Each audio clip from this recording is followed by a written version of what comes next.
Hi everyone, আজকে তো আমার খুবই আনন্দ হচ্ছে কারণ এতদিন পর আজকে শেষ পর্যন্ত বৃষ্টি নেমেই গেল। এতদিন তো সূর্য মামার তাপে পুরো কাঠ ফাটিয়ে দিচ্ছিল, আর আজকে বৃষ্টি নেমে পুরো দুনিয়াটাকে মনে হচ্ছে ঠান্ডা করে দিল। তাই আমরা কতটা খুশি সেটা তো ফেসবুক, হোয়াটসঅ্যাপ, ইনস্টাতে দেখলেই বোঝা যাবে। সব জায়গায় বৃষ্টি আর বৃষ্টি। আর আজকে বৃষ্টির দিনে খিচুড়ি হবে না সেটা কি হয়? তাই মাকে বললাম একটু খিচুড়ি করতে, আর যেই কথা সেই কাজ, মাও খিচুড়ি চাপিয়ে দিয়েছে। আর এই বৃষ্টির মধ্যে খিচুড়ি খাওয়ার মজাটাই তো আলাদা। তাই সেটাই আমি বসে বসে চিন্তা করছিলাম যে কখন যে খাবো খিচুড়িটা, কখন রান্না হবে। তারপর ভাবলাম না, বসে বসে বোর হওয়ার থেকে একটু বাইরে থেকে ঘুরে আসি। তারপর বাইরে গিয়ে দেখলাম যে এখনো পর্যন্ত বৃষ্টি থামেনি, আর অনেকদিন পর তো বৃষ্টিটাকে দেখলাম, তাই সেটাকে উপভোগ করতে খুব মন চাইছিল। তাই বাইরে বেরিয়ে বৃষ্টিটাকে একটু উপভোগ করছিলাম।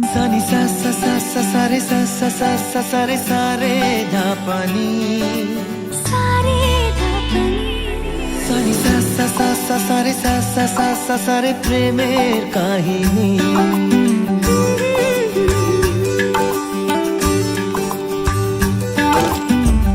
রিমঝিমে ধারাতে ছায় মন। বৃষ্টিতে ভিজছিলাম, তখনই মা ডাকলো যে আয়, খিচুড়িটা হয়ে গেছে, খেয়ে নিবি আয়। আর আমার তো এসে মাথাটা এত লাগছিল, যা হয় আর কি, মনের আনন্দে বৃষ্টিতে ভিজেছি আর ভিজে এসে ব্যাস হয়ে গেছে মাথা যন্ত্রণা। তাই মাকে বললাম যে মা, খেতে ভালো লাগছে না, তুমি একটু খাইয়ে দাও। তো যাই হোক, আজকে বৃষ্টির দিনটা তোমরা কিভাবে উপভোগ করলে সেটা একটু জানিও। তো মায়ের হাতে খিচুড়ি খেয়ে আজকের ব্লগটা আমি এখানেই শেষ করলাম। Okay, thanks for watching, bye by.